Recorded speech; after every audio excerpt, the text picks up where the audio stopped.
अब angle of repose का use करके हम इंक्लाइंड प्लेन पे एक्सेलरेशन फाइंड आउट करेंगे।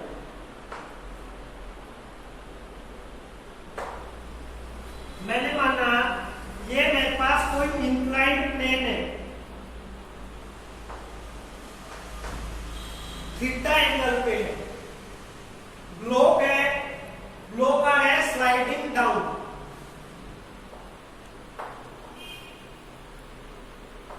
कोई भी ब्लॉक रखा हुआ है इंक्लाइंड प्लेन के ऊपर, इस इंक्लाइंड प्लेन का जो सारा का सारा वेट है वो कहां शिफ्ट होगा। सब देखो ये डायग्राम में बार बार बनाता आ रहा हूं, वेट शिफ्ट होगा हमेशा डाउनवर्ड डायरेक्शन में, W इक्वल्स टू mg। अब ब्लॉक आ रहे हैं मेरे पास डाउनवर्ड डायरेक्शन, ये है इसकी नॉर्मल रिएक्शन। फर्स्ट लेक्चर में मैं बता के आया था आपको, नॉर्मल रिएक्शन परपेंडिकुलर होगा फोर्स ऑफ फ्रिक्शन के।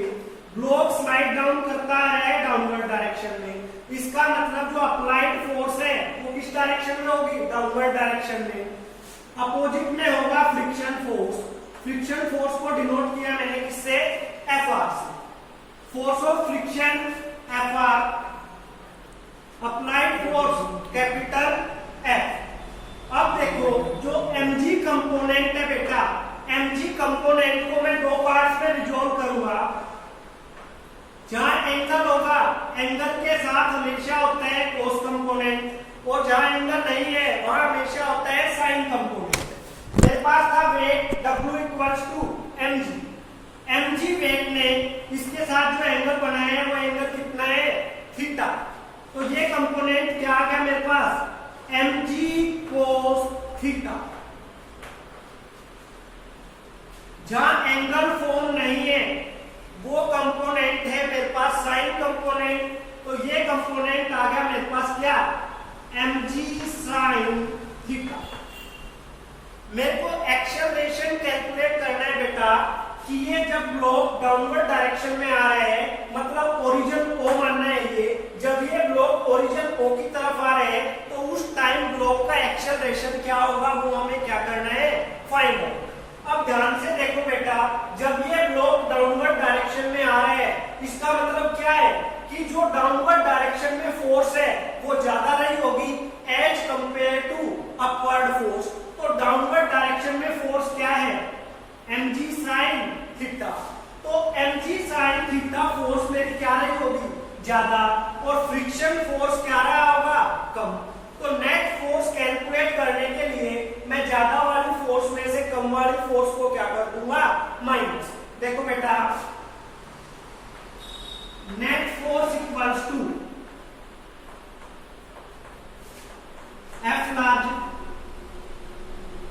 Minus F R। मतलब जो ज्यादा वाली फोर्स है उसमें से फ्रिक्शन फोर्स क्या हो जाएगी, माइनस। अब देखो ज्यादा फोर्स थी डाउनवर्ड डायरेक्शन में mg sin थीटा।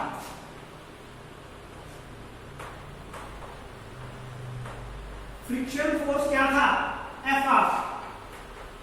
ये मेरे पास क्या आ गया, F नेट। नेट फोर्स हमने क्या कर दिया, कैलकुलेट। अब देखो जो न्यूटन का सेकंड लॉ था, न्यूटन के सेकंड लॉ ने बताया था force equals to mass into acceleration. According to Newton second law of motion,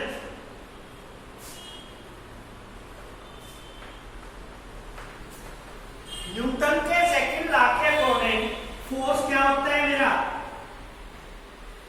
mass into acceleration, F equals to mv।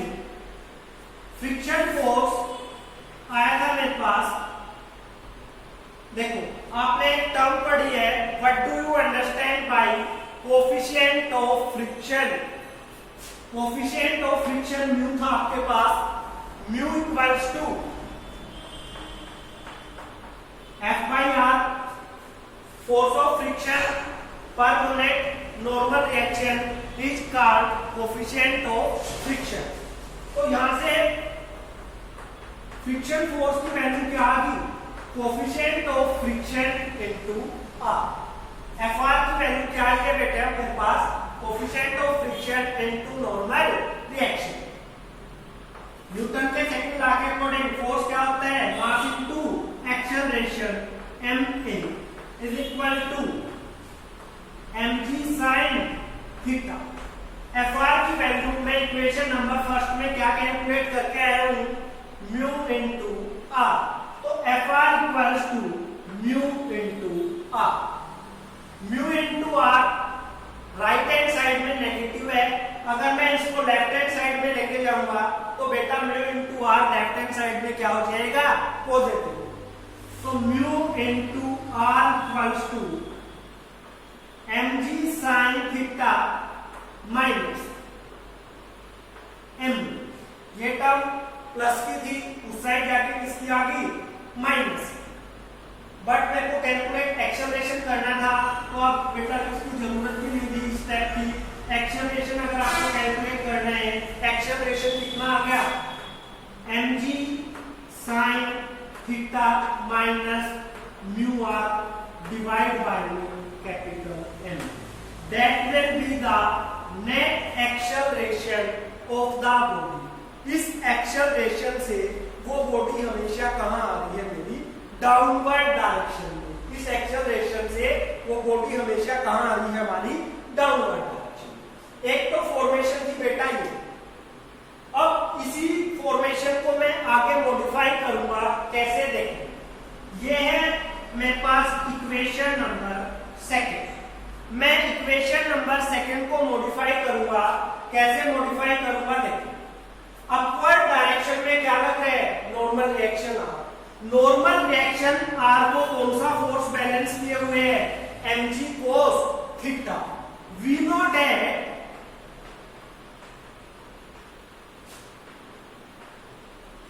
R equals to mg cos theta, क्योंकि normal reaction है, normal reaction को जो balance किए हुए हैं वो क्या है,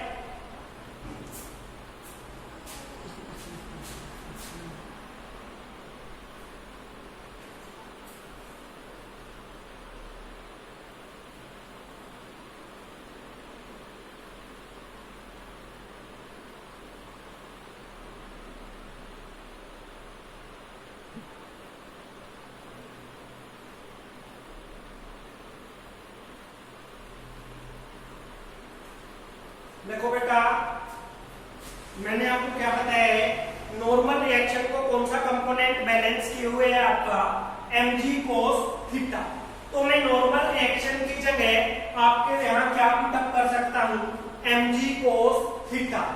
तो m into a equals to mg sin theta, एक बार डिफरेंट होगा, mg sin theta minus mu into R की वैल्यू क्या है, mg cos थीटा। mg यहां भी है, mg यहां भी है, दोनों टर्म से mg क्या आ जाएगा, common. ma equals to mg into sine theta minus mu cos theta. m दोनों साइड का क्या आ गया, कैंसल आउट।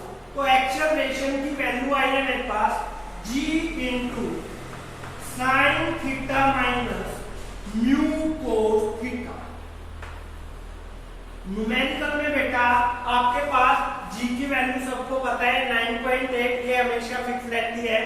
थीटा की वैल्यू हमें डायग्राम में गिवन होगी और म्यू की वैल्यू हमें मटेरियल गिवन होगा कि मेरे पास मटेरियल स्टील है, आयरन है, कोबाल्ट है, उसके हिसाब से हम टेबल से म्यू की वैल्यू क्या कर सकते हैं, कैलकुलेट। अगर मेरे पास म्यू होगा, जी की वैल्यू होगी, थीटा की वैल्यू होगी, तो हम कैलकुलेट कर सकते हैं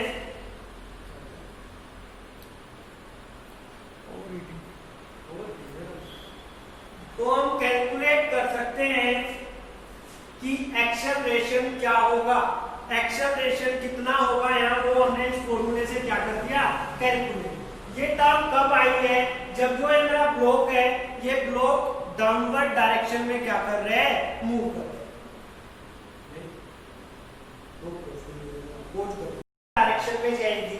अपवर्ड डायरेक्शन के लिए बॉडी का एक्सेलरेशन कैलकुलेट करूंगा, स्टेप दोनों में सेम रहेंगे बिल्कुल।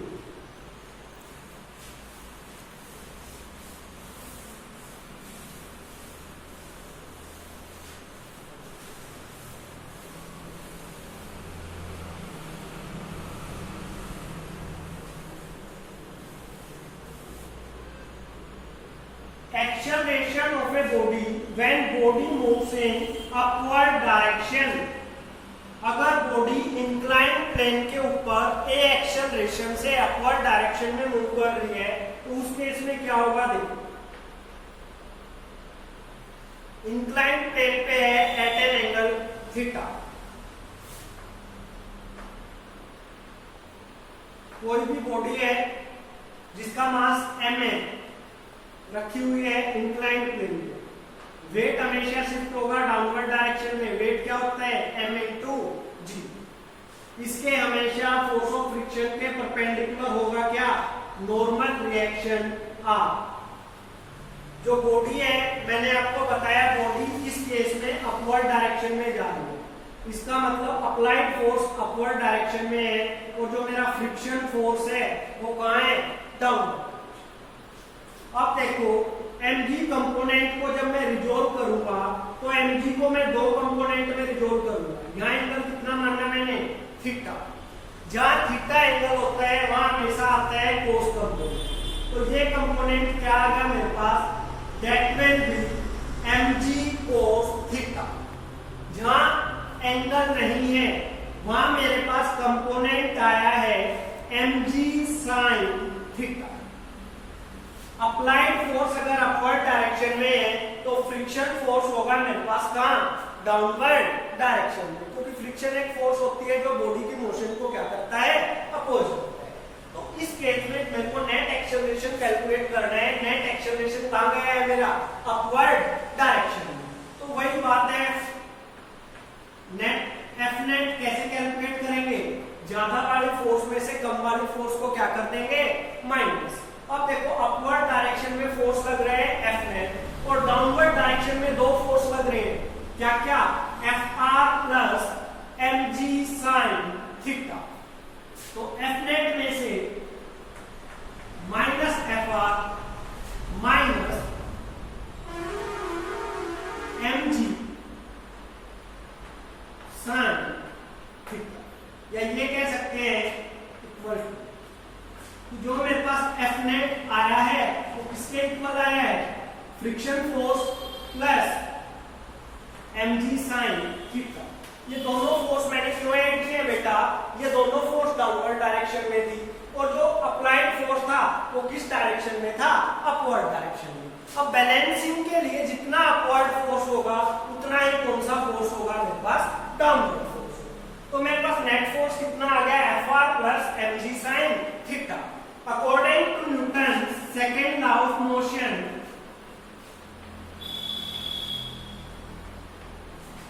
according to Newton second law of motion, Newton के सेकेंड लॉ के अकॉर्डिंग फोर्स क्या होता है बेटा, F equals to ma।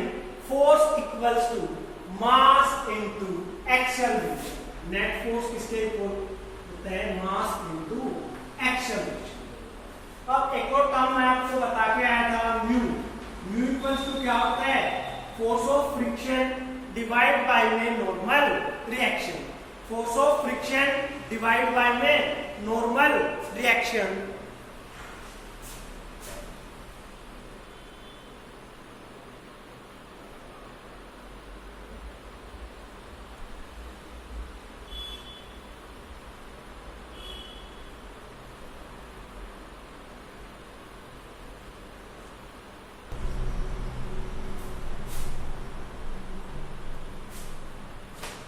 Mu की वैल्यू है बेटा F by R. This implies F equals to mu into are.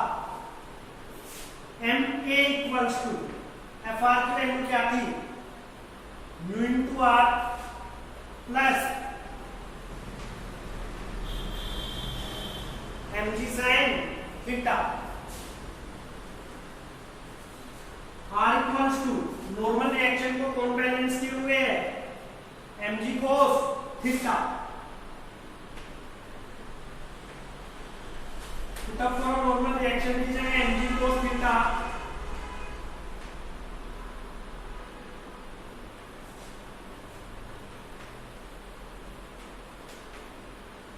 दोनों टर्म से mg क्या आ रहा है आपका कॉमन।